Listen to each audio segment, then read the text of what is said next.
Whoa. And he tried to bunt, and it was coming right at him. Hit his finger. This is not good.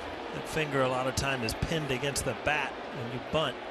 A lot of time, you know, there's nothing worse because, you know, as you kind of grip that bat, especially for a hit, you have a tendency to get those fingers around it. Great start to the season for Headley. First 14 games hitting .409.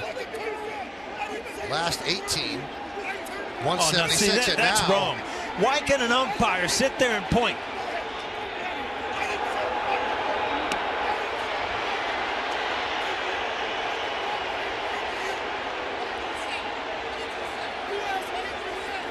Michael, I tell you what, there's no reason that an umpire should be able to point right in your face. What was he pointing about? Well, they were arguing, but he can point in your face, and as soon as you go back, you're out.